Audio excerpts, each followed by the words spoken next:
So I participated, but also. All right, welcome to our first October meeting of the first meeting of the month.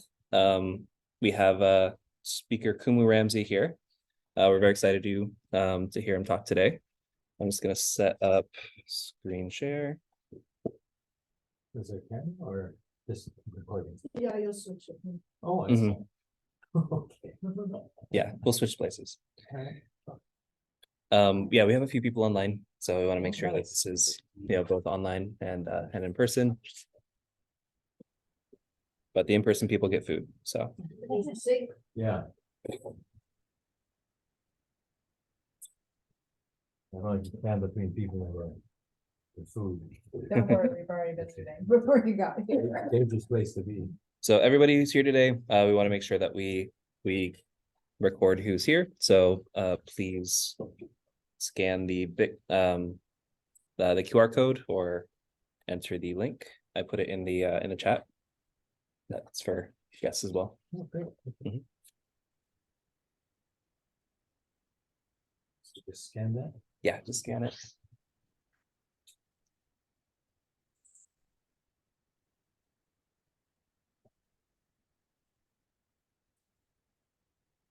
Pretty cool.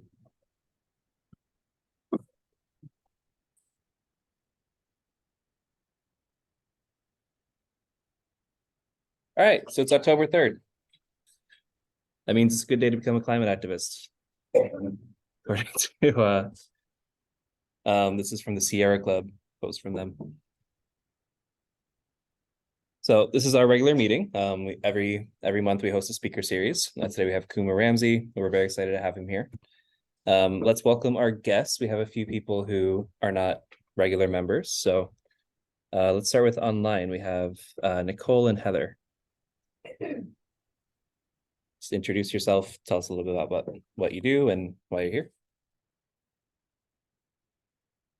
Aloha, I'm Nicole. I do sustainability work and I am here to listen. Hi, Nicole. Hi, Nicole. Thanks for jumping on so last minute. For sure. Excited to be here. Hi, I'm Heather. Kumu Ramsay sent me a link about an hour ago. I'm in California, so I'm excited to hear what he speaks about today. Thanks, Heather. Thanks, Heather. We have a couple more guests who just walked in. Hey. So you can go ahead and introduce yourself. Yeah. Joey, yes. I've been here once before. Mhm. What's your name? Joey. Hi, Joey. And then our last two guests. Andrea. Hey, Joey. Nice to meet you. Thanks for coming. Yeah, we have one seat here and grab a chair from over there. Okay.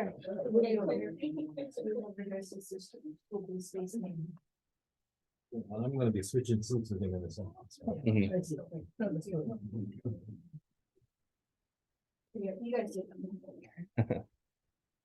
All right. Do you guys want to introduce yourselves? Tell us a little bit about yourselves. I'm Andrea. I'm just smart. I presented some of you guys. Mhm. Historic White Foundation. I met you a long time ago. Yes. If you remember, I've always been interested in sustainability, and now I prefer to think of regeneration and indigenous perspectives being really important to what happens in the world. And I'm really trying to figure out how to help, because I feel like I need to listen now more than do things. Mhm. So. Welcome. They Thank you. also are with me on a bamboo buoy. Yes.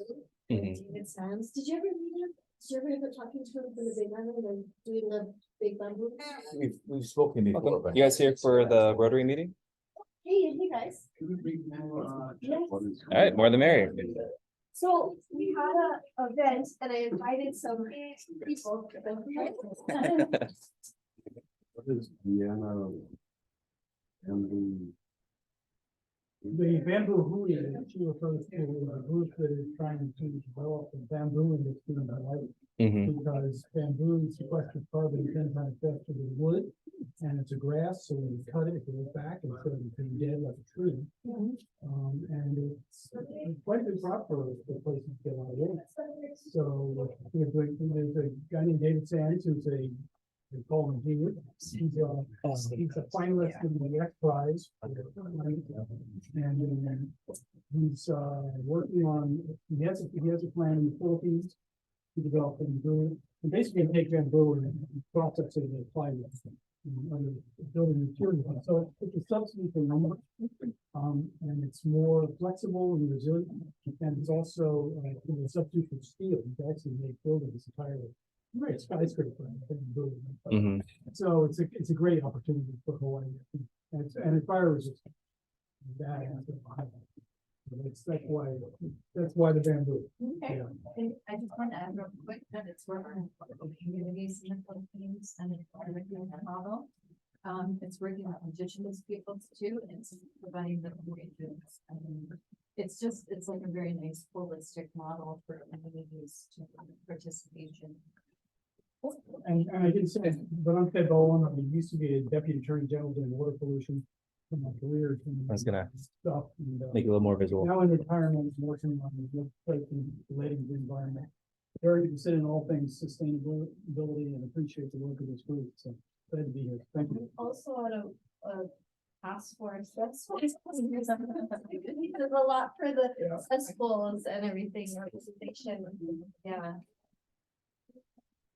All You right. guys are next. Yeah, Okay, we're introducing our guests. So, thanks for coming. we are architects from Poland. I am the Oh. lead architect and she's interior architect. And I actually was invited by one of Americans to be a panelist on the UN Habitat Forum Day of Science. It was, Christina was my, and of we were discussing during the panel. Yeah, she was moderating and I was a panelist. And, Great. Mhm. and Lucy just came with me because we want to combine the conference with the holiday later. So we Excellent. also, she's really interested in the Polynesian culture. Yeah. We took the trip to the Polynesian Center, and we did see plenty of beautiful solutions that actually you connected. I mean, the guys connected pillars with beams with a coconut, fiber, and that was pretty actually new for me. Even if I did see a lot of out of opener museums, so I'm pretty surprised and happy to see this lecture that will be about Hawaiian solutions, right? Yeah, he does amazing, really cool architectural, like sustainable green design. So it's really neat what he's been doing in films. Yeah, like I do a lot of research and I'm also involved in European, let's say, building code. So we do, if you have any European questions about European policies, whatever, I can try to answer that, but this is not about it today, right?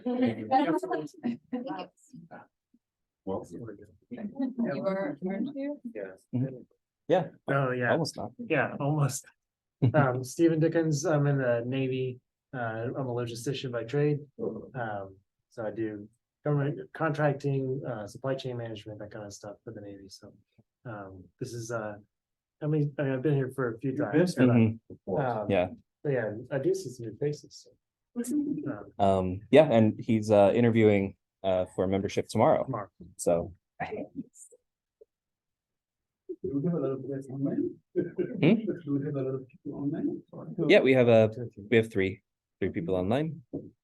And I'm gonna go back real quick, just for the people who just came in, to scan the QR code and let us know that you came. We right? Huh? Yeah, there's Yeah. like guest form on the second page. Mhm.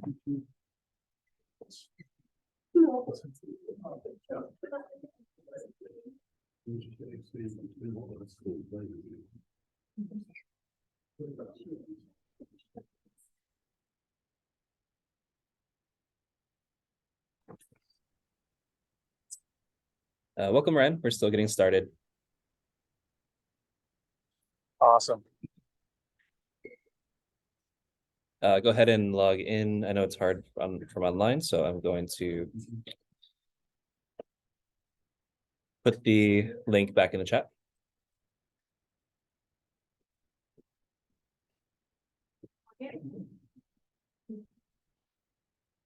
Sign in. Tell us who you are. Then you have fire operating. All right, excellent. Yeah, so once you scan the thing, we can move on, get started with our meeting. You just took it off. Oh, sorry. You put the finger there, but. Mhm. Oh, this is just to like. It's attendance, yeah. Okay, sorry, guys. Mhm. No worries. No. This indemnifies. All right. So we have one birthday this month, and it's the illustrious Doug Arnold. So October 18th, it's a few days before the pineapple carving contest. So if anyone wants to bring him anything, just a September review. We had 2 service projects. We did the forest, the tree planting project over in Haleiwa Legacy Forest. We are at 19,912 or 9,912 trees that we've put in the ground since we started doing it in 2020. So our next event, which is November, November 18th, we're gonna do like 12. No, so November 18th is going to be our next event. We're going to try to plan a big party, celebrate our 10,000th tree, because that was our goal from the very beginning, was to get to 10,000. So it's exciting. Almost there. This is a really beautiful site, by the way. It's all, it has like a lot of nice canopy too. So those are people that don't want to be in the sun all the whole time. It actually is shaded, which is really nice. Yeah, it's in Haleiwa, Well, it's good. right off the roundabout with the Starbucks. And so the land is huge, and a lot of it's going to go toward like people leasing for agriculture, and there's going to be a visitor center and all this. So we moved to a different site, is that? Yeah. Yeah, so I don't know if we'll go back to Gunstock at some point, but right now, yeah, they want to. I think they maxed out on like a lot of their space. Okay. Do you plant guys just one type of trees, or you get some consultation with biologists to plant like different diverse? So they have a nursery up at Gunstock, so they kind of set the trees that we're planting. But we have Milo, Koa, all native plants. I always forget all the names. Okay. Noni, I think is the name. Yeah. Willy, huh? Dalima. Wine cotton. Yeah, then we had another work day at the Kaka'ako Ocean-Friendly Garden, which is a longtime partnership with Surfrider. Surfrider has a public meeting tomorrow as well. If people want to go there, they have pizza too. That's yeah. Upcoming events. We have a lot going on in October. So the 3rd Tuesday of the month, which is October 17th, instead of a general meeting in here, we're going to have it outside at the Kaka'ako Ocean-Friendly Garden, and we're going to be making seed bombs. And so these are little balls that we pack with seeds, and those can, we're working with the Kotla Mountain Watershed Project, and so they're going to find a location for us to do a project where we can throw the seed bombs and replant the area in the watershed. All right, so note, there is only 20 spaces available, and you must register before October 13th. Because that's how many supplies will happen. If you don't register, you will only be making seed bombs if there's extra. You can hang and watch everybody, but you need to register in order to be able to participate. Yeah, seed pizza. So no, actually, and we're not planning to do a potluck on this one. This is just making seed bombs. You can go to dinner after. But we are starting at 5:30 instead of our normal 6 o'clock time. And that's because we want to make sure that there's enough sunlight. So make sure you show up on time. Yes, it is. Welcome. The eco thing. Start to grow, guys. All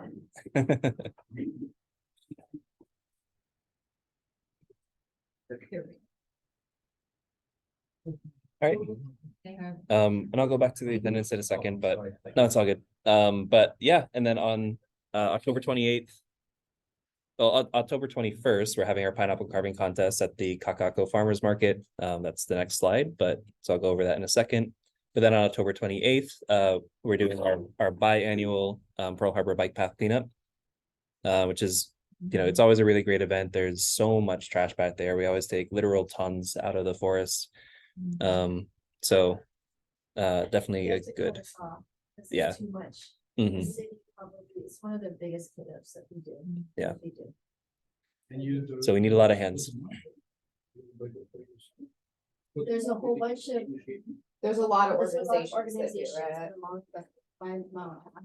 But where we go is the worst spot because most people just pick up little trash in, but our group is like, we get in there and get off everything, cars and Mhm. Mopeds.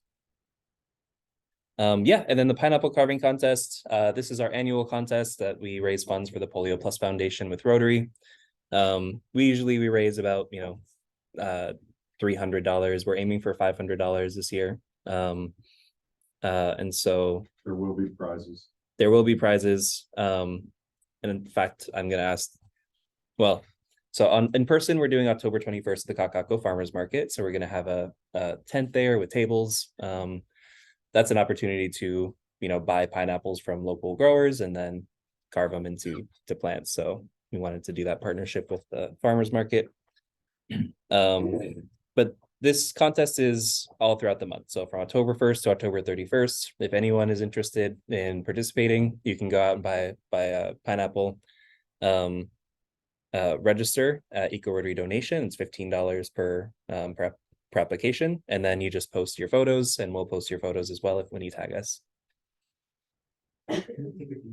Yeah, It's a lot easier than carving pumpkins. yeah. And a lot more fun. It's really, I thought it'd be harder, but it's a lot easier than carving pumpkins. And more delicious. And yeah, Yeah. you can- Right away. yeah, and then especially for members, if people can start doing their pineapples early, so we can have some like example ones that we can post online, just to keep the momentum going and get more people involved. There's an example right there. Yeah, that's from Google. And that's the other thing I want to talk about is we need prizes. If anyone has any organizations that have like a gift card or last year we did it's a $50 gift card to somewhere, and There's then a non-profitable example. It's a lot of fun. yeah. That's sure, because we will inspire. We also have Mhm.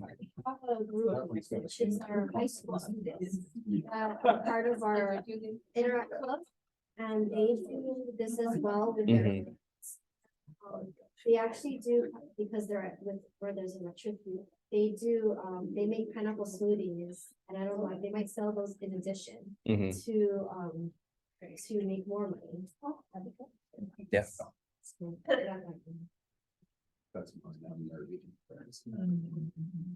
Okay. All right, and now on to the reason we're here today. We have a guest speaker, Kumu Ramsay. Janine, if you'd like to. Mr. Ramsay here.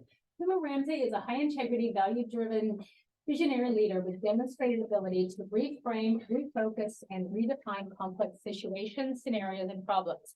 Diverse industry and functional expertise, committed to multiple bottom line and system thinking approaches. Recognized locally, nationally, and internationally for transformational leadership in sustainability, cultural and place-based values integration into contemporary business models, advocates team building, strategic partnerships, community brilliance, and creative thinking. He graduated from Kamehameha Schools, attended the United States Air Force Academy in Colorado Springs, and earned a BS degree in public administration from the University of Southern California. His eclectic background and experience in business, government, and community service makes him a valuable asset in the public and private sectors and has been instrumental in for-profit and nonprofit businesses. Mentored and trained by respected Kapuna elders, he is a practitioner and instructor of several Native Hawaiian practices. Ho'opo'ono, stress release and meditation, lomihaha, body alignment, and Pahiwala Luau, Hawaiian combat or battle art. Welcome. You're zooming? Pardon me? Zooming? Yeah, yeah. They call us a number of things, but that was one of them. Zooey. I've been called a lot of things. All right, do you wanna? Oh, yeah, take a sure, peek? sure. Is it already prepped? Yeah, sure. Well, do you have a slide? slide deck here? No, I was just gonna talk. Chad told me you didn't, so. All right. Aloha mai, Kaka'ako. Aloha, good evening. Thank you. Can I use that intro? I don't recognize it. Actually, I kind of yeah, I was gonna say I kind of feel tired just listening. I skipped the paragraph too. Yeah, thank you. It didn't fit. Yeah, I think I will. Yeah, I appreciate that. Or longer. Yeah. Anyway, mahalo nui for inviting me to come and share this evening with you and just kind of talk story, I guess. But let me just open, since this is about the Hawaiian cultural lens. So customarily, there isn't anything we do in Hawaiian culture, at least from an ancestral standpoint, that isn't spiritually inclined, doesn't have some kind of spiritual component. And that also means that we always start right to end right. And that's usually with pule, a request for guidance, protection, acknowledging those that came before, those that be following. So if you wouldn't mind just allowing me to bring us into the space with this little phrase. Yeah. E holokono no ke kino ami kauhane. E maalama pono kamanao ki ola ke kino I kamana wa'apauloa. Aloha, aloha, aloha. You know, in those words, there's actually two phrases, but it speaks to the idea that we're all connected. But it says unify mind, body, and spirit.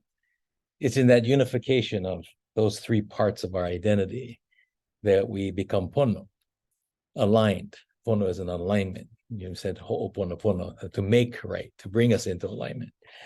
And if there's any practice today that's about alignment, I think it's this concept of sustainability, which is really when one is in alignment with oneself, others, and our planetary family, those that fly, swim, and crawl and walk. There is pono, there's alignment. If anything, that's an underlying definition of sustainability for me. The second part of it, it speaks about nurturing and caring for that relationship, internal relationship, as well as our external relationship. But caring for that relationship through all time, not just when we're here. Because it acknowledges, one, that it's intergenerational or multi-generational. What we do now affects others, and what others have done in the past affect us. In Hawaiian, it says what happens in before time has an impact on what happens in the after time. And if today is the present, then the time before was the past, and the time that after is the future.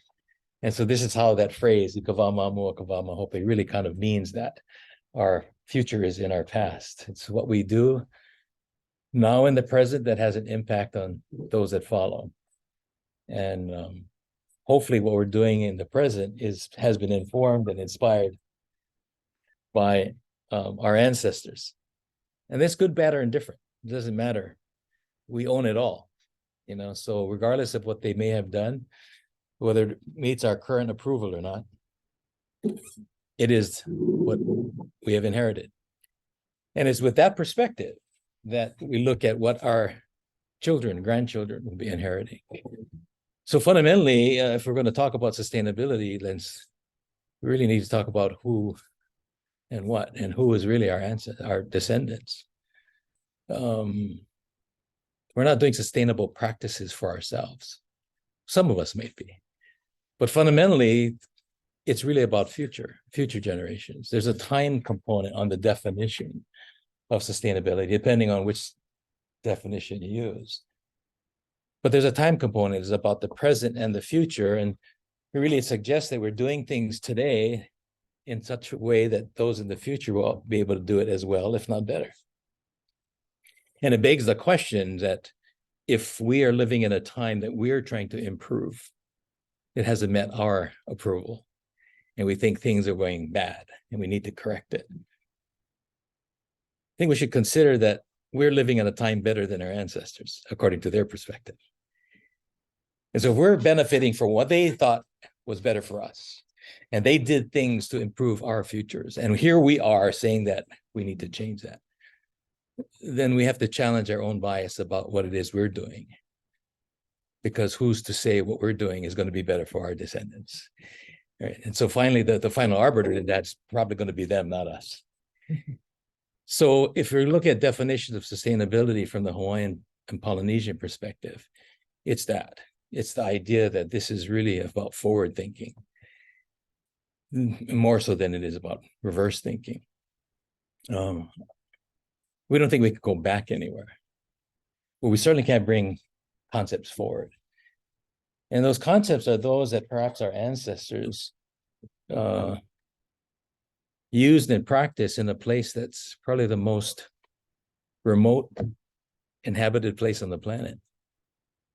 No boats, planes, or ships back then, and yet they lived sustainably. I'd like to suggest that perhaps it was really a space of abundance and sustainability.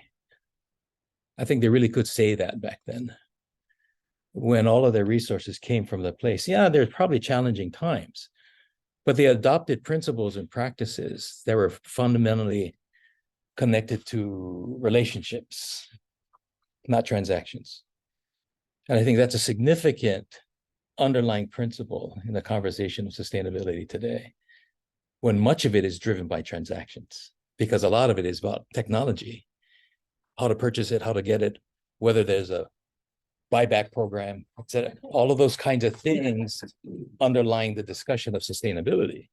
And it's important in a time like this. But when you go back to a place that actually lived off grid before such a thing called a grid was defined, I find it quite ironic that we in the Western continental world are trying to sell island people technology on off-grid concepts, when in reality, they defined off-grid. They lived that way for centuries, generation after generation. And here we are in a contemporary time trying to sell them off-grid technology as if it's a new thing. So if anything, the perspective from a Polynesian Hawaiian one is recognizing that there really isn't anything new. We're just kind of playing on themes that need to be recycled, if you would. But I think there's a value set. And I want to frame this not so much just from a Hawaiian perspective, but really from an island worldview. Because in establishing an island worldview, I think we become more inclusive of all people living on island Earth. That island worldview begins to look at Earth as an island floated and suspended in the sea of space, which makes us all islanders. The real question is, how many of us remember that? Our relationship to island Earth. You know, and I think the sustainability movement, this concept, and I'm not sure that's even a correct term anymore. I've been involved in the movement for some time. I'm also the chair of a organization called Sustain Hawaii. We just celebrated 20 years of being around, and you find our fingerprint and maybe in some of our definitions and some of the earliest reports. Ben was there, and you remember some of that as well. But, you know, the concepts have changed so much. But I think really it's an island worldview perspective, because it's people that living on islands that have developed their relationship with their resources, their relatives, in a way that acknowledges this underlying value called aloha. If there were a word in Hawaiian or Pacific that might be used for sustainability, I'd suggest it's aloha. The underlying definition of aloha is reciprocity, of giving and receiving, not taking. Slight difference. I went to school in the continent, did some work there, and there the language was give and take. Earth continues to give and we keep taking. But in the Pacific mindset, The island mindset, it's reciprocal. You receive and you give back in full measure. Not just what you can, but in full measure. And what does that mean, full measure? It means that you're doing so in a way you're returning to Aina, land, air, sea. Enough for that system to continue and to be healthy. Aloha is a principle of wholeness. To leave a place whole, to leave people whole, not in one. Yeah. Our principle of digging a hole, taking and leaving, even leaving the hole open for others to fall in it. That seems to be an ethos of ours, of extraction. We've lived in a time of extracting not resources alone, the physical resources, but the human resources as well. And those human resources are spiritual, not just physical. So not only are we taking of the people the physical energy, but in some cases we're extracting their spiritual and intellectual energy, intellectual properties, which in an economic world is important.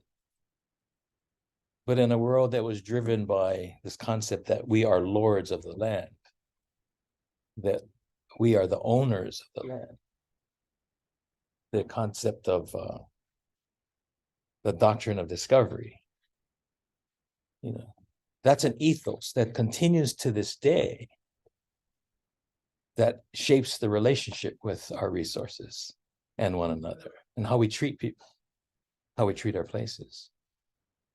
And so while there's specificity in the cultural principles and practices, I think the cultural context is important. And if the context in which we're talking about sustainability today, if it's still being driven by a continental mindset, we're going to get more of the same, because that mindset is still one of extraction. Even the discussion, and pardon those that are believing in the blue economy, but even that discussion of the blue economy and less intrusive and less damaging mining techniques on the ocean, they're still damaging techniques. And I've been talking to some people about that and said, well, it's less damaging. I said, okay, so I'll only cut into your arm part of the way, not all the way to the bone, because that'll be less damaging. This notion that there is a acceptable losses, right? That we've actually established an accounting system that acknowledges acceptable losses, including human life. How in any world, one's definition, does that fit into the concept of sustainability? It's certainly not aloha, right? So if anything, the Pacific Island worldview, the island worldview of sustainability, it really operates on a different set of metrics. If we're going to have a conversation about sustainability from that perspective, then we have to start with the metrics on how we measure what that is. That's the concept of pono. What is pono? Pono under this moon, what's appropriate, but tomorrow's moon, something different. But if I maintain the same metric and measure of success under this moon tomorrow, I may find myself in a contradiction, right? And this is the principle of pono, which is really based on the idea of equilibrium, but not equal. And for Pacific Islanders, equilibrium is really the metric. One day someone has 4, the next day they have 6. A week later, someone else has that 6, and today we have 4. Why? Because we've maintained balance in the entire system. Not one, not two, but the system. It's based on one's needs as well as one's capacity, right? To restore, to regenerate, to be productive. The Hawaiian term maka'ainana or maka'ainana, they're often applied to the commoners, which is not a Hawaiian term, by the way. The concept of commoner comes from a Eurocentric employment slave position, someone less than. When in reality, the maka'ainana in Hawaii were the producers. Without them, nobody ate. See, but it's a way of establishing a power dynamic just by using language. So if you want to talk about sustainability in a Hawaiian mindset, we have to look at the language as well as the value sets and understand the power dynamics. This is because the consistent power dynamics of the current system is still driven by a Eurocentric economic model that's based on accounting and debt, whereas the Polynesian island worldview operates on sustainability and abundance. They're diametrically opposed. So how do we have a conversation about sustainability on an island that is completely dependent for all practical purposes on most of our resources coming from a delivery system that is flawed, coming from someplace else? And ironically, more places on the planet, especially on the continental US, are behaving more like islands than they ever have, because even they get their resources from somewhere else, whether it's a truck, a train, or a plane. Very few communities on the continent today are actually feeding themselves and powering themselves. They're getting all their resources from somewhere else, which is not much different than living on an island. So if that's the case, maybe we should talk to islanders and learn from the wisdom of living on an island in order for us to live better on continents. Earth is more like an island than it is a continent. I think that's the context. Because in the absence of that context, we'll continue to have conversations about accounting procedures and practices where islanders are operating off of accountability procedures. This notion of carrying capacity versus carrying capacity. The sustainable world today is operating off carrying capacity. How much? Where the island worldview is operating off of a carrying capacity that measures itself by how well. How well versus by how much. How well did you sleep? How well did you eat? Are our elders cared for? Are our children fed? Are our mothers and our families capable of feeding and caring for their children and their elders? See, that's the metric. Because if the answer is yes, then that means that we've adopted principles and practices, that we've subscribed to ways of being where people are housed, children are fed, the land and the ocean and the sky are healthy so that we can be healthy, because we are the land. If I go back in time and ask our kupuna, who were they? They wouldn't give you their name. They would say, hey, Hawaii, I am Hawaii. Oh, my name is Ramsay, by the way. That's what they call me. But who am I? I am my place. I am this place because I eat her and she eats me. That reciprocity agreement, that whatever I am today, my identity, my DNA, everything about me comes from this place. It comes from the food, comes from the water, comes from the air. My ancestors were buried here, and hopefully I will too, and my descendants shall reap the benefits of my being planted back to be kanu again into this earth. See, that's the payment in full measure.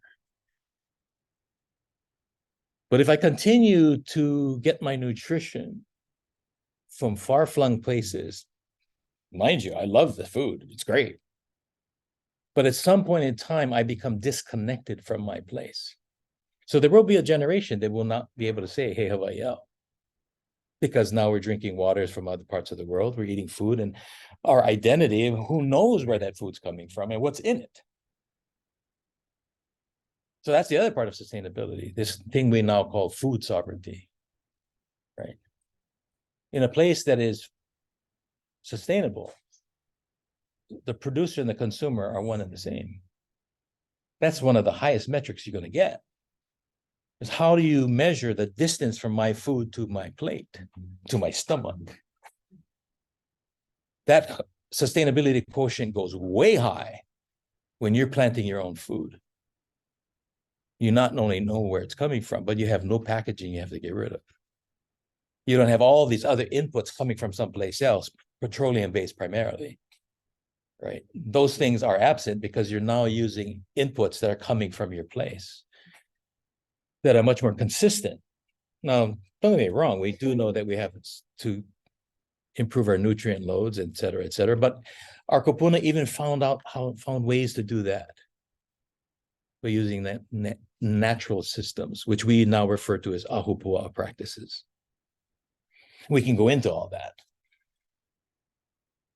But I hope what you see is I'm drawing these threads from these much higher principles and practices that when we translate them into a practice that is place-based, then all of a sudden they begin to present different alternatives, opportunities. So I like to suggest place-based. That concept isn't just Hawaiian. I think it's anywhere. Anywhere that we've managed to live on this island called Earth, people found ways of living in those places. And when we couldn't, then we supplemented it from someplace else. It's when we shifted the equation and we became highly dependent on inputs coming in from somewhere else rather than our own places.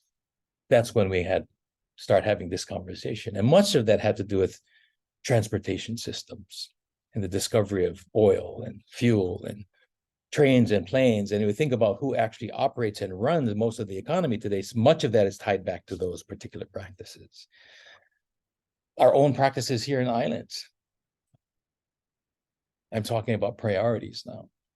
If you're going to talk about sustainability in the Hawaiian mindset, we have to talk about what are the priorities that tie to the metrics. And we can basically look around us and see that our priority has become growing cement, not food.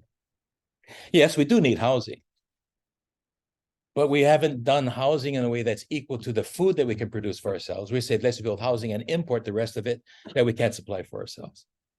That's not an indictment. That's just an observation. That's just the way it is. So what we've said in our practice is that we have given a priority to housing more people than we can feed. And we can't even do that. So I don't know about you, but I find that rather ironic. That we have actually stated this policy, that we've actually served that policy with our building codes and our practices that allow us to do this. Now, mind you, I'm in the planning world. I'm a cultural sustainability planner. I work with individuals specifically to begin to question and look at these ways of being. How do we align these living principles with the principles of nature? And the place that demands it really from us. So if there's a statement, it's like, don't compromise your principles, which we seem to be doing on a day-to-day basis, simply because we have chosen priorities that are inconsistent with the values. We're not having a values problem. This is not a values conflict in any way, shape, or form. I think we all value water. We're having a priorities conflict. Right. So I can get into the specific details of Hawaiian cultural sustainability practices, such as the lo'i system, that is really about water regeneration, right? Phytoremediation, slowing water down and capturing sediment so that they don't damage the reef. Things that our kupuna had done many, many, many years ago. We talk about geoengineering today with these large industrial practices, when in reality, little geoengineering practices like a lo'i system was all that was really necessary to feed people, but also to keep the environment clean and healthy. That came from na. The na no ike, we learned by observing. They watched and they learned. And when you stay in a place long enough, it teaches you, if you're prepared to listen, and our kupuna say, listen. If you're prepared to listen, it teaches you. Sometimes we need to get support from elsewhere because technologies and practices have worked well there. The real question today is, before we bring those technologies and systems in, are they relevant? Do they apply? Our watersheds in Hawaii are very, very short. Everything is a coastal zone. Every island, it's a coastal zone. Our watersheds, 3-4 miles long. And yet we are subjected to the environmental policies and practices of EPA Region 9, California, Arizona. Pardon me? Could be Region 5. It could be Region 5, but it is someone else's region, not our own. So the reality is you have watersheds there where they're 300 miles long. The watershed starts 300 miles inland. Ours is 3 miles upstream. So when we start applying the policies and the science of those watersheds in our watersheds, we kill our fish. It's irrelevant. It's a completely different ecosystem. But the policy, the accounting practice is driving the activity on the ground, where there is no accountability for the policy and what's happening on the ground. So if we're going to talk about sustainability in a Hawaiian lens, it's accountability. Who's actually on the ground should be the ones giving us information, not the one in the office who's not on the ground, where most policies are made. So the true observers, the true monitors, are your farmers, or your fishermen, are the people who are on the ground. That's where the information ought to be coming from. So this ties us back to a much larger concept, which is traditional ecological knowledge, which was brought up earlier. Native ways of thinking, which is really native science. The only difference in the way native science and contemporary Euclidean science is practiced is in knowledge transfer. We transfer knowledge in chants, in oli, in legends, in mo'olelo. But the data that came in, it came from observation. It came from hypothesis. It came from testing and experimentation. You don't live in a place for thousands of years without doing that. It's not an accident. Oh, isn't it interesting how these native people accidentally discovered that they have 1,000 different versions of tarot? Accidentally. Isn't it interesting how they accidentally traveled around the world on a postage stamp without any technology other than their relationship to nature? Isn't it interesting? So I think if there's sustainability principles, I think the biggest one is humility. If we're going to begin to live in harmony, presuming that's an important value, and sustainability practices is a means by which we do that, then perhaps we need to be a little more, have a little more humility and humble ourselves to recognizing that it is much bigger than we are. And yet we, in our little way, have made a bigger impact on it in recent times than any of us want to admit to. The lens for Hawaiian sustainability, Polynesian sustainability, is relational. What's our relationship with it, whatever that might be? Yeah. I was in a conference recently, and someone said the existential threat to the human condition and to the world today is climate change. Have you heard that? Climate change. And many point to sea level rise as being that measure. Well, we're ground zero when it comes to sea level rise. Well, my response was really, no, I don't think the existential threat is climate change. I think it's the colonized mind. If that's the threat, if there's a threat, it's that. It's the way we think about this. It's the way we approach this, that there is a deep bias that we are operating from that is really making the tow truck driver responsible for the accident. Right? We're not taking responsibility for our own behavior. We're just saying that the climate is doing what it's doing. Right? And yet, it seems to be outside the externalities. We keep responding to the externalities when in reality, it's all an inside job. It's the decisions that we make every day about what food we eat, where we get it, how we. That's an internal decision. Granted, we're responding to externalities, but if that's the case, we're victims as much as we are perpetrators. When we rely on externalities to define our present being, when we rely on externalities to change in order for us to be better, we're actually victims of that externality. You're a victim of that thought process. So I would use that to support the idea that climate change isn't the problem. It's how we're adapting to it and how we've created the conditions under which we now have to respond. So if we continue to use this previous thought process, the prevailing thought that brought us here, we just keep kicking the can down the road because we keep redefining what the can looks like and what the road looks like and what it's made of, because it's more permeable surfaces now, the roads are. Because now we can have more cars on it. You see, all of a sudden we rationalize ourselves into this new way of being. And so maybe the real disease is the rationalized mind. Rational lies. Right? We have the ability to do that.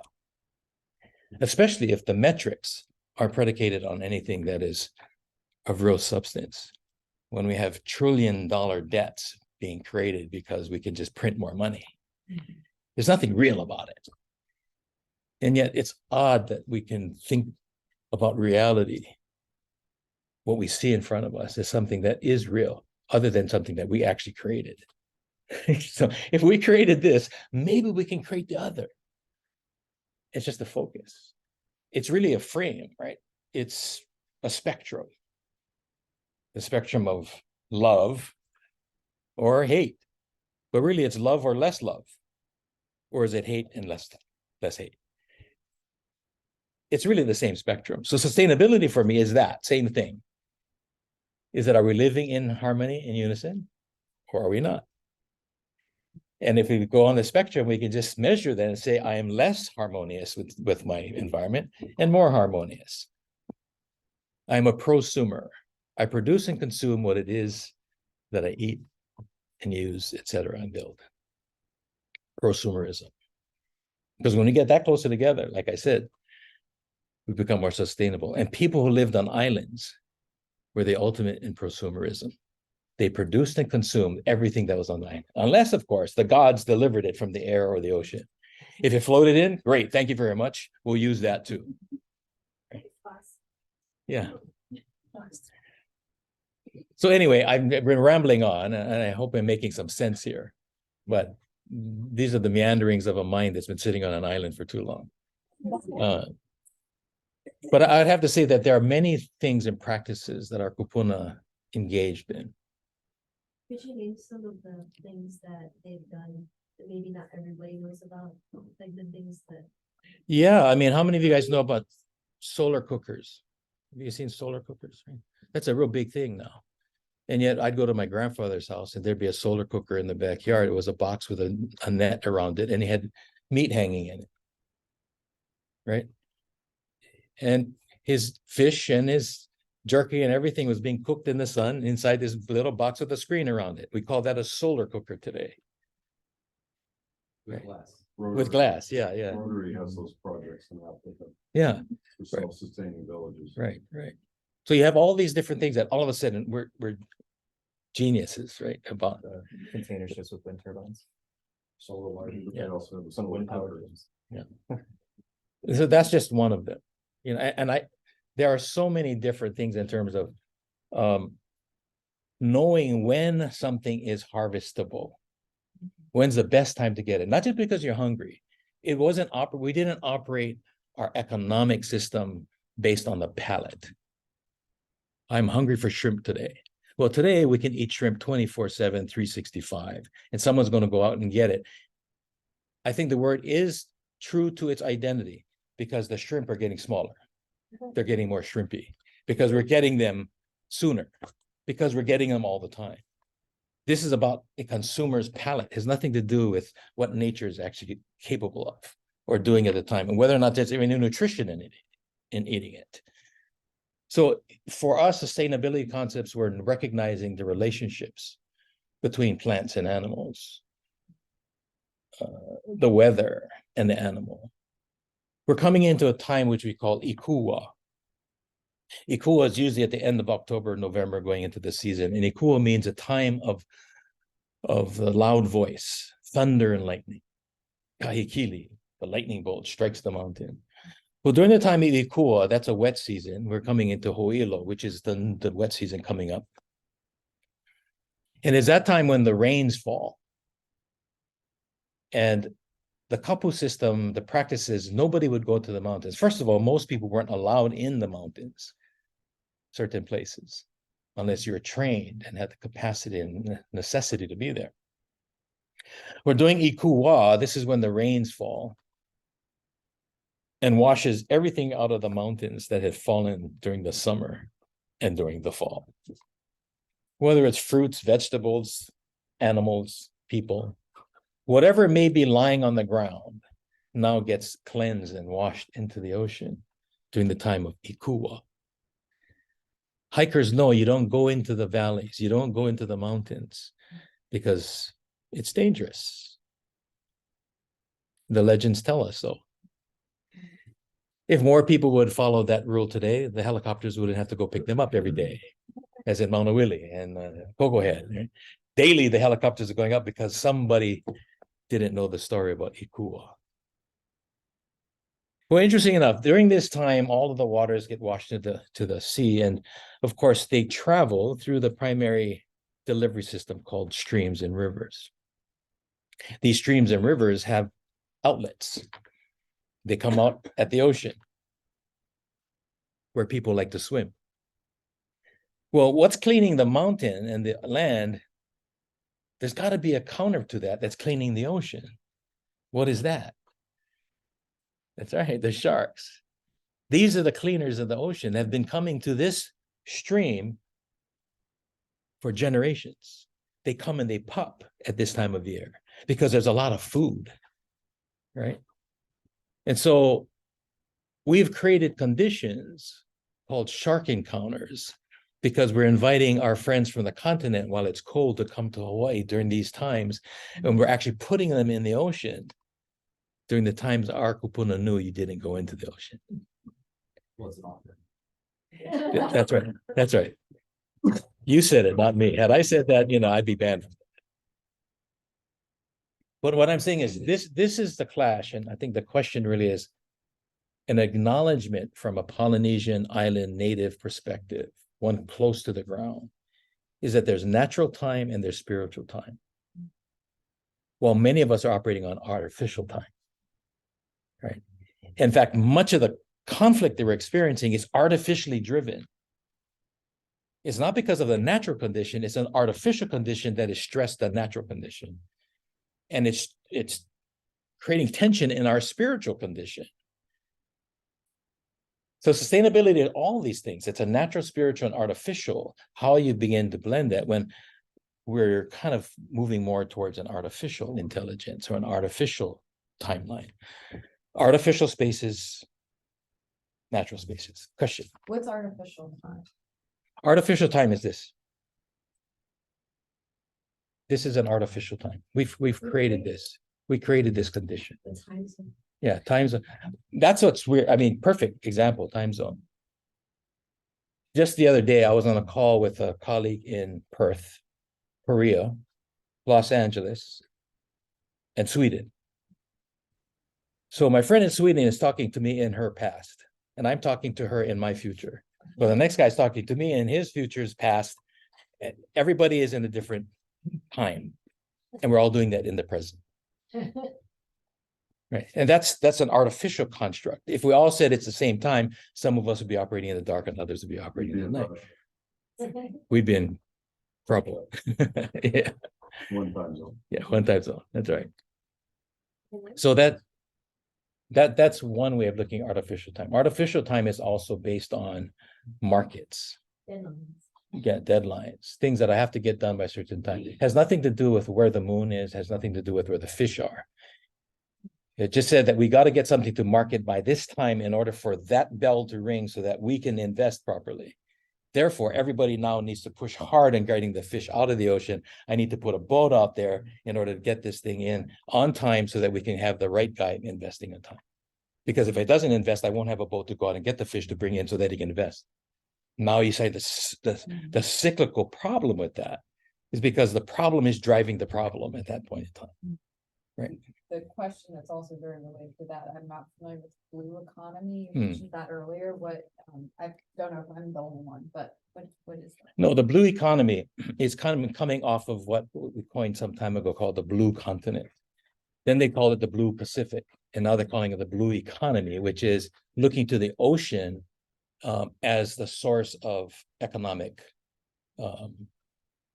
economic prosperity. In other words, now we can mine the ocean for its resources. We don't have to mine the land anymore. They're finding huge deposits of cobalt and gold and other minerals in the ocean. The Cook Islands, for instance, trillions of dollars have been estimated to be in their ocean waters. Pardon me? The new fish. Yeah, the new fish, right? And it's right on the surface. They're little balls. They're called nodules. They had them here in Hawaii for a while. We're looking at them, manganese nodules. But this is the new part of it. And to demonstrate how important this is, we can just look back 5 days, and President Biden's administration just opened new relations with Niue and the Cook Islands, opening new embassies there. Right. Now, they have been actually working with the Russians for many years to assess what they had out there.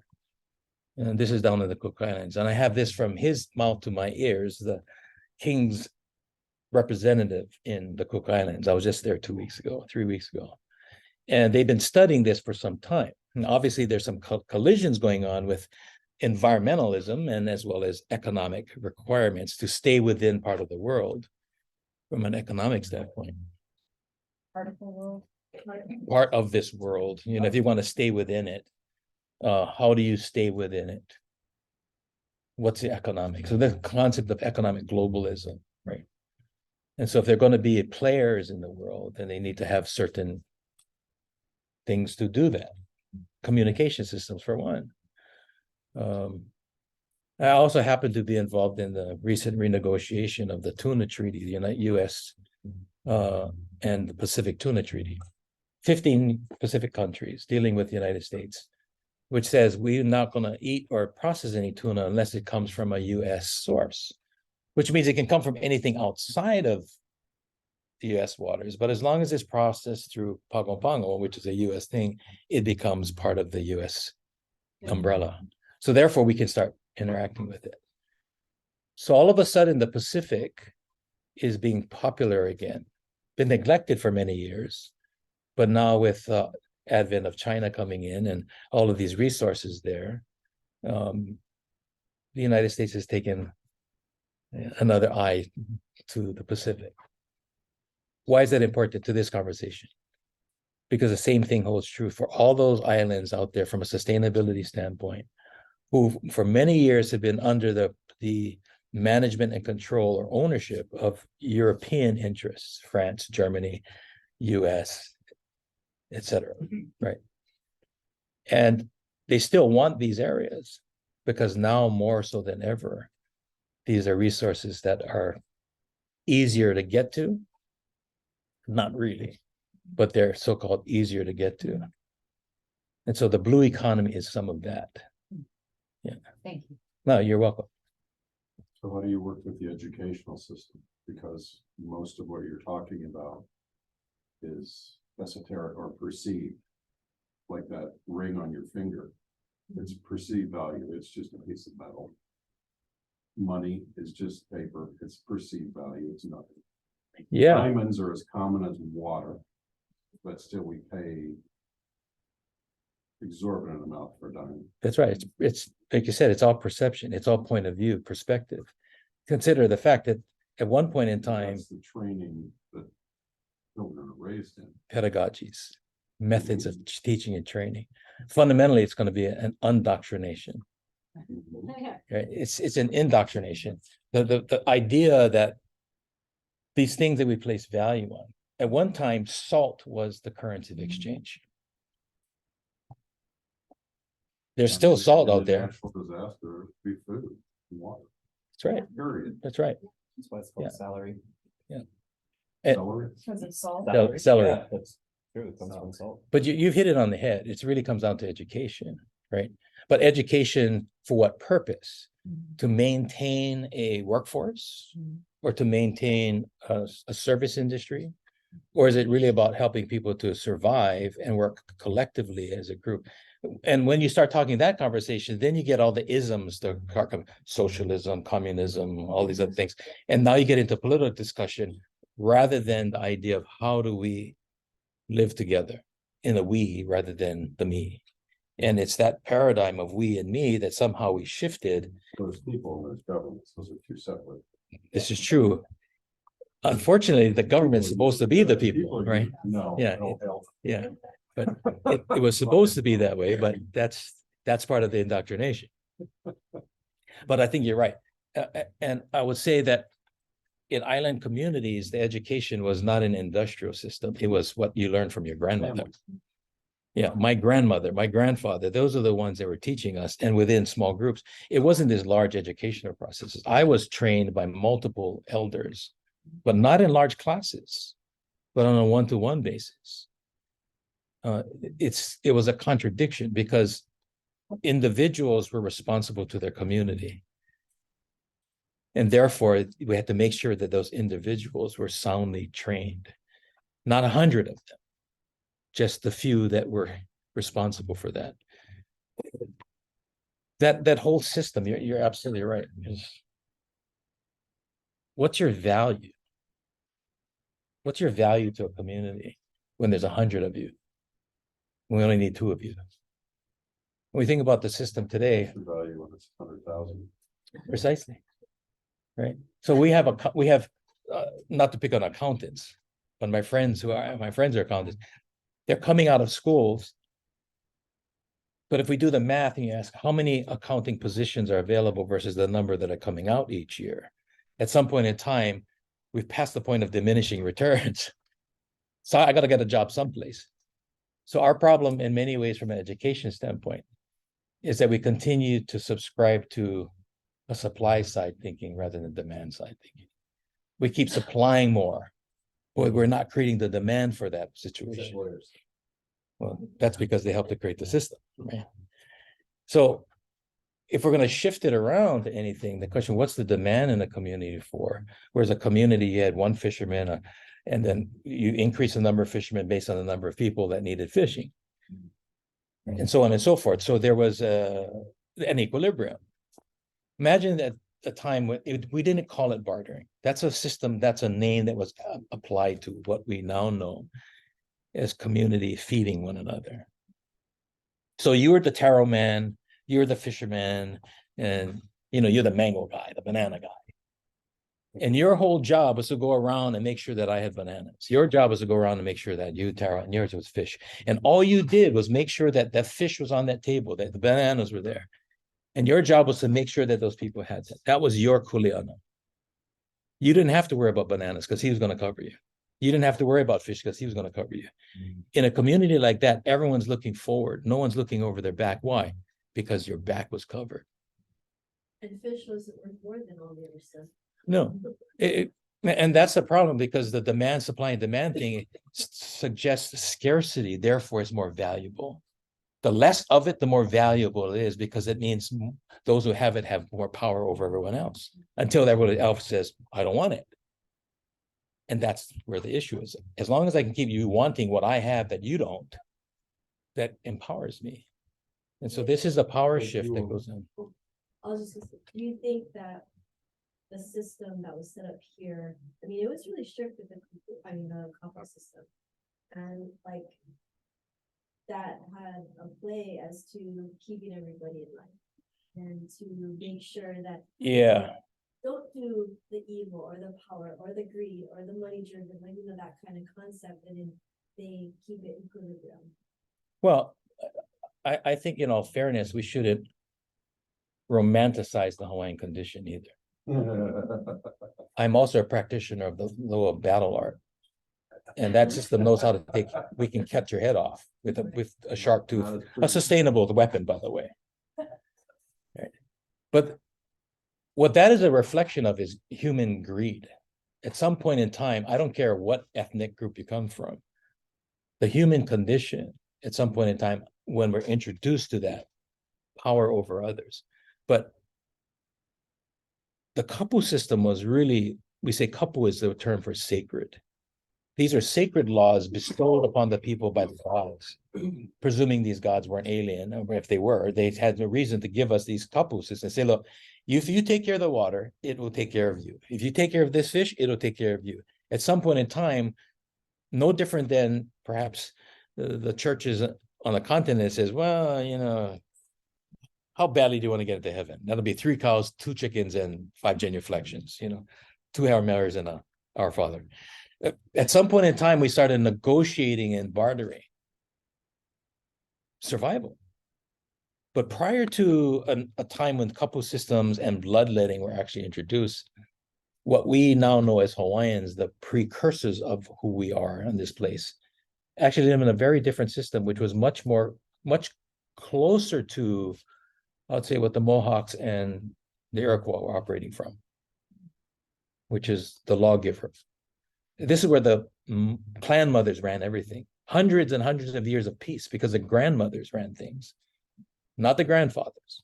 And when we moved from Saul, from I should say, Sina to Saul, which is Gaia to Saul, that's when everyone who was not believing in Saul became sinners, because sin was the moon. And here in Hawaii, we followed the moon.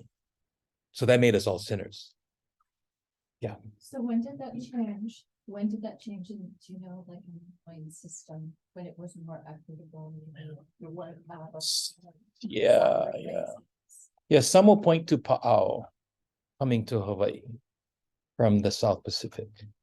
And some will point to Pa'ao bringing this new war methodology, power over a smaller group of people. A lot of land, a lot of food, a lot of, manpower. So not so different than Western expansion, but Pacific expansion by a larger group of people. Prior to that, it's our understanding that we had what we call aha systems, where communities were driven by a different principle, which oddly enough comes back to aloha. And so we look at the pu'uhonua oho nau nau, which was considered a place of sanctuary or refuge. I'd like to offer that perhaps that's actually a throwback and a remembrance of what aloha was all about. Sustainability is aloha, which means if I care enough about you, if I care enough about the ocean, then I'll adopt practices that reflect that respect and that care. And consequently, I will not take more than I need, and I will not take more than you are capable of maintaining your health. That level of respect at any level begins to shift where we are today, where my needs aren't greater than your needs. Our needs need to be somehow managed in a much more uniform way. Yes. So how do you work on integrating this with modernization? Because barring a natural catastrophe and going back into believing mythology, where in regular times you're going to look like a mythologist beating their head on the wall. You're not going to get rid of science. I'm just going to interrupt. It is 7:15. Oh, sorry about that. However, I'm going to let this conversation take its natural course. Is that okay? Yeah, I'm going to let this conversation take its natural course. If people do want to leave or have to go, I'll squeeze it off in a second. But everyone's. I think that's a good question. For example, Yeah. I was listening to the Artificial Gracie Tyson today talking about AI and how everybody's scared shitless about AI right now, but it's not. Everybody's scared of AI because we have AI. People just don't realize it. Everybody's using it. They just don't realize it in their cell phones, Siri, and your cars. And it's only the educational system whose sphincter has really puckered lately because they're afraid that they can. But there are solutions. If you're scared about kids plagiarizing, then you give them an oral exam. Yeah, it's called the Blue Book. Right. You have to write. Actually do it themselves. Which, oh my God, that means the teachers would have to grade more. But Well, what we're really saying is that, again, the tool has become the end, not the means. Right. In other words, the tool is going to drive me now, which is the frightening part of it. Right. Because I would suggest again. Yeah, I just wanted to going back to equilibrium. Oh, that's such an underrated concept of, we tend to think in terms of good and bad, and there's this, taxes are good or taxes are bad, or, this system is good or this system is bad. Ready to drink a pop because there's a cake. Yeah, we talk about climate change and how CO2 is bad, but it was humans cutting down forests and managing land and producing CO2 for so long with coke fires that staved off, stabilized the climate for so long, right? Prevented us from going into ice ages, many different ice ages that were avoided because human activity kept the climate stable.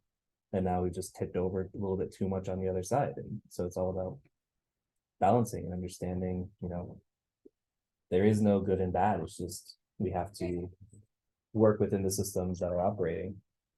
But I think you've hit on it though, which is the human behavior as it relates to natural behaviors.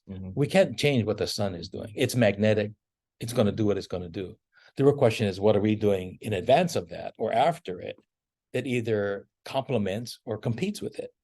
So at the end of the day, it's all about human behavior. When we keep thinking we can do something to change nature and how it behaves because it's inconvenient for us to be having it behave that way, right? So let's change its behavior when really it's our behavior. So even to that, whether we did something differently to assist nature in prolonging, extending, or preventing a natural event that is not in our best interest. Yeah. And now we're finding that people lived underground for 20,000 people living in a cave underground, and they lived there successfully through an entire ice age. So we're learning more about our own capacities. But I'd like to go back to your question, because if we listen to our terminology, we'll reveal what our values are, what's important to us. I see people on the street who don't care what they look like because they're hungry. They're going through trash cans and they don't care what anyone thinks. Because at that point in time, I'm hungry. So the real question is, how much do we care about what other people think? Or how much are we thinking about how much we care? It's a little shift, as quirky as that sounds. If we stop worrying about what other people think and do what's right, what would happen? Rather than, okay, well, they might not like this. Well, it's because we're doing what they don't like or what they like that we're getting in this situation. At some point in time, this is what self-sufficiency, independence, all that stuff means. In a world today, is there such a thing as independence? And the whale is not independent. It's dependent on us keeping the ocean clean so it can swim through it, right? It's depending on the ocean not becoming acidic. So there's an interdependence, an interrelationship that I think it all comes back to at some point in time. But if my life is now defined by its convenience, the conveniences that make my life what it is, then we fall further into the trap when those inconveniences or those conveniences are gone, such as the power going off. For instance, but the flip side of that coin is when you have people who can't feed their children, you're talking about the stress and the getting ahead and the greed. When you can't feed your children, when you don't have enough food, when you don't have a place to live. When you're driven by those needs. Yeah, you're not then caring about a balance, you're not going to care about that either. No. Yeah, no. Balancing yourself is irrelevant if you have no food, no house. Right. So we're taking the examples out of context, though. The context is, if we care enough, I'm not going to give a hungry mother a blender because that's the way we make our food, right? That's technology. What I'm saying is the relevancy in how we're dealing with the crisis or these crises are still based on much of the way we see the world, not the way they see the world, the way they interact with it. So for instance, when the power goes off, the blender that's sitting on my counter that I make my smoothies in, it's called a food processor. It's going to go off and I'm not going to be able to process my food. But if I go and get my grandmother's poi pounder in the corner that's holding the door open, which is a food processor, I'm still going to be able to have my smoothie. Maybe not as smooth, but I'm going to be eating tomorrow. I have not given up the ability to feed myself using natural systems closer to the land because I gave up on those to follow technological ones called an electric food processor. The object is, where is the balance in all this? Have we given up one thing for another? Or can we maintain the relationship that someone in this place in the world has a better way of producing water than we do? How do we help them? Can we pull it out of the air? We now know there's more water in the air than there ever has been. Rather than bringing in then all these drills and drilling and stuff, is there a way of actually capturing that water from the sky? Well, and if we pull it out of the air here, what happens to the air somewhere else? I'm saying in their places where they're at. Again, relevancy. We keep asking what happens to us. The real question is, can they have more without me having less? Can I help them where they're at? See, because Europe is worried about climate change while people are standing in water in the Pacific. And the guys in Europe are saying, well, it's not our fault. And they're worried about blame while the guy in the Pacific is watching their ancestors come out of the sand and float away. That is a real problem versus a perceived problem, right? You're talking about mass education now, because a person is only going to perceive the problem That they're in, that they can see. A and person listen Right. on the island is not going to be worrying about Louisiana going underwater. The people in Louisiana worried about it. Yeah. That's Right. their problem. That's how they're going to perceive the world. Yeah. They're not going to be worried Well, about it. See, I work with the guys in Louisiana, and they don't think that way. They're saying, we have a problem. We're losing football fields of land every day. Mhm. Now, the state of Louisiana is preferring not to give us what we need because they can sell oil leases once the land is gone. They're not perceiving the rest of the world. They're watching how they're being dealt with right there. The guys in the Pacific, whose ancestors are coming out of the sand, their governments are being driven not by themselves, but by European governments who are applying that. When you talk about a logic of the land and that, you wouldn't, in olden times, you wouldn't have moved to a place that was underwater. That's right. And now we're trying to sustain a place that's underwater. No, it's going underwater. And the Well, it's world, been pumped out, and you know, they said, we're rebuilding Louisiana. It's like, why? But that goes back to the Just disconnection. shut it off. I'm gonna go but underwater. that's my point though. Is that we have people who are accustomed to moving, trying to make definitions or decisions for people who don't move. That's where they come from. That's their identity. That's where they want to be. Now, will they have to move eventually? Yeah, whether they have the technology is another thing. But in the meantime, we have other people making decisions for people on the ground who have their own experience on identity that they're trying to preserve, right? And the reality is much of their problems weren't created by them, but by other systems and methods who did not care about them or even perceive that what they're doing had any impact on them. This is the disconnect. Right. I've had- It's the entire California water problem. That's is right. Man-made. That's right. And to think that a single answer, that there is a silver bullet, I think is the misnomer. There's regional responses, there's local responses, but when we're tied into a global system that requires a global response, that's when I think that's actually a very linear approach to what something that's much more quantum in its So experience. the water laws here are under District 9 and they don't take that to the federal water courts? No, I'm saying that EPA, if we are required to run by EPA, But I mean, the federal water courts, which govern everything. that's true. So once again, that's another thing. We are not part of the continental US, yet we're expected, Governed by idiot laws in California. or even Washington DC for that matter, right? Doug Ben, nice to meet you. The woman next to me has a comment. Yeah, Oh, go ahead. I just wanna know what, I don't know what the right way to say it is, but what in the work that you're doing in your traditional lands and practices, what gives you not just hope, but active hope? Like what really keeps you going? Because it feels harder and harder to do that. Yeah, I think there's this thing, if you let what you see blur your vision, you're in trouble. right? And I try not to let that happen. But I think what's happening is that Native voices are being heard. Native people are finding their voices and actually using them now. The real question is whether we can get past the histrionics and the emotionalism tied to the suffrages that we're responding from, that these aren't reactions, but responses, that we can get to an intellectual cogitation rather than an emotional response, then we might get ahead of this.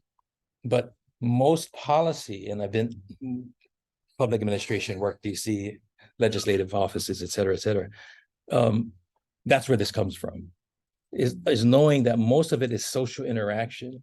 Rarely is it intellectual cogitation.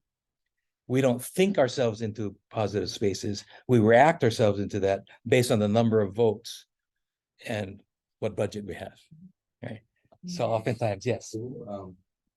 I guess the other question I have, a burning question, is how do you inform or guide the younger generation to having children, placing themselves so they can train the next generation? Because many people, in the 20s and 30s are choosing to kind of pause, and I think with breaking that chain, then I think there's less relevancy to passing something on. Yeah. Well, I don't know that's a unique problem to our time. So first of all, we're not that unique. Yeah. But I think if we take a lesson from nature, nature has a way of producing or not producing based on the abundance of food. There's a natural understanding of that.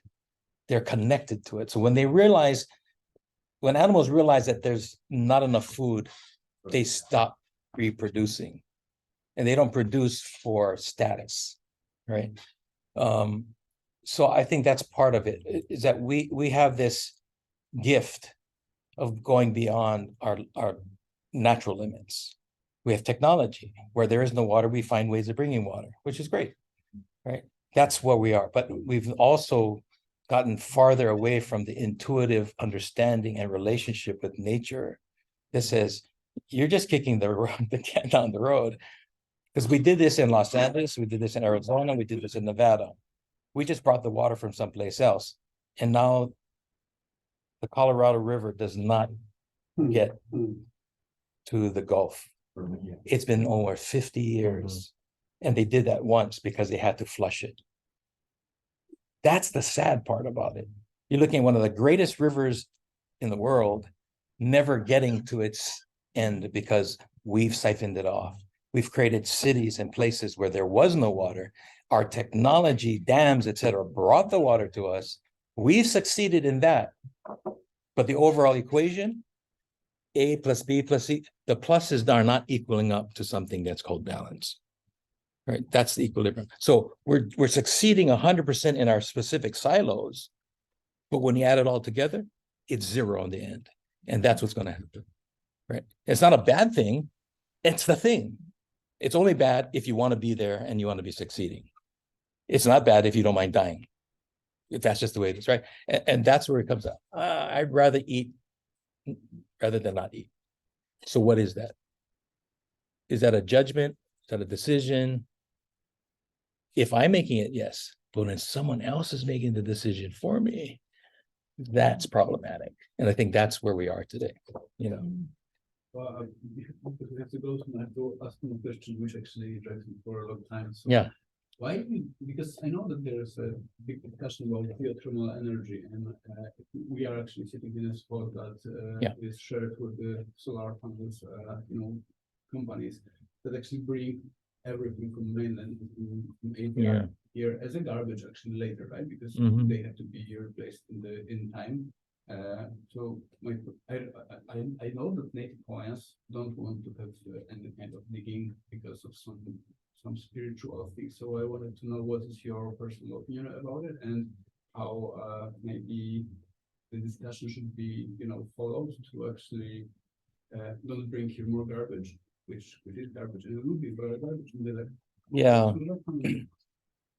Good for like, I don't know, 8, 10, 20 years out, and then they have to replace. So then you probably have to ship them back, but probably they have to stay somewhere else. So in my opinion, geothermal is the only solution for Hawaii, but I don't know this market exactly well because. Yeah, I think geothermal is one of the resources that we have. I mean, we are very rich in natural resources. But none of that will matter if we don't limit our uses, right? And practice better behaviors. Because I'm sitting here in a solar place, right? Because I have a solar panel on my roof, doesn't mean I should leave the electricity, the lights on all day long. That's a decision, that's a behavior part. So because I have geothermal, does that mean that I now use that and I leave our behavior says, why do we keep producing things that require that much power? Maybe we need to think about the end use and not just the resource itself. It's limited one way or another. Right now, it's limited to our capacity to either get it, pay for it, or that's where one of the limits are. Or sell it, yeah. Except Right. with someone else. Right. And we come from a moving, in as much as we try to eliminate the nomadic lifestyle, instead of moving people, we're just moving the resources. Yeah. There's a different nomad, right? Which nomadness is not the response, but the idea is that we're still doing it in a certain way. We just change the variable that we're measuring. It's instead of moving people, we're just moving the resources that they used to go after. It's this kind of thinking that I think we have an opportunity to get in front of, to shift that. I want to answer the question about geothermal, but I think it's framed in a different way, which is this is the single bullet that's going to help us. There are still restrictions, there's still limits where geothermal is, but we have a portfolio of systems that we can utilize.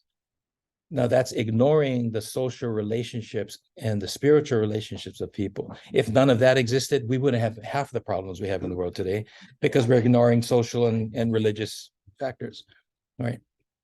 But we want to honor that, right? So the belief systems of people anywhere, whether it's here in India, where cows are walking around across the land and people are going hungry, what's going on with that, right? So if we don't honor that, then we become no better than the guy that's forcing you to eat something you don't want to eat. Yeah, so the community, they're different people, and some have changed their minds over the years. One family says, if it's hot, leave it alone. If it's not, go for it. Because they have an understanding that's their familial connection to that land. No different than me coming to your house and saying, I'm going to utilize your mother. But let me kind of wrap it with this, because I know you've gone way over time here. Not just people saying they have to go. There was a conference I was at recently, which was about sea level rise. Ben, I think you may have been there. This was at HPU a couple of years ago. Throughout the entire session, not once did the conversation turn to the ocean. It wasn't about the ocean. It was about what was going to happen when the ocean came on land, and everything was about insurance, financing, building construction policies, infrastructure, should we retreat plan versus all of these things, but they never talked about the ocean. Some Band-Aid it broke. It was all us. It was all. How we put a Band-Aid on it after it happened. Yeah. If that. I mean, even if it was the idea that even someone who was homeless, whose house got washed away, versus someone who had $1 million property just down the road, who gets their house first? It wasn't that the question was, should people have access to housing? That wasn't the question. It said, whose house gets built first and whose insurance covers who? The human condition was out of the question. It had to do with the financial condition of a human condition. And still they weren't talking about the ocean. So my question, I don't know if you were there, Ben, but I asked the question, how many of you have a good relationship with your mothers? This is not a finance question. This is a human relation question. And some people were really hesitant to answer the question, which I found interesting. Yeah. They knew they were being. Yeah. So it's like, and I said, well, how about your grandmothers? And more hands rose up. So I said, well, if you were told that your grandmother were coming home to live with you, would you build a wall to keep her out, or would you find ways to accommodate her being with you? See, that shifted the conversation completely, because all of a sudden, everyone's, oh yeah, blah, blah. Because mother is coming home, grandmother's coming home, that ocean's coming. Are we going to build a wall to keep her out? or we're going to accommodate ways to live with her. All of a sudden, the relations began to look at different solutions on how financing and how insurance and things can begin to start working in complementary ways of what nature's doing, regardless of why it's doing it. Right? We have this capacity of, and this is where I think knowledge and wisdom are kind of running in opposite directions. Right? We know how to build a wall. We don't know why it's doing it. We want to know why, but it's still coming. People are standing with water around their ankles, losing their islands, being cut in half. And we have other people worrying about why. Get them out of the water. That's the first thing. Get those people out of the water. Find them a home. If anything, that's a responsibility to our brothers and sisters, wherever they are, regardless of what they look like, right? Because that's what islanders do. That's what family does. I don't think we can answer all of these questions as organizations alone. But if we operate as family, I think we'll find a way. Whereas perhaps as institutions and organizations, we can't because of the conflicts of interest. So what is your take on something like Libya?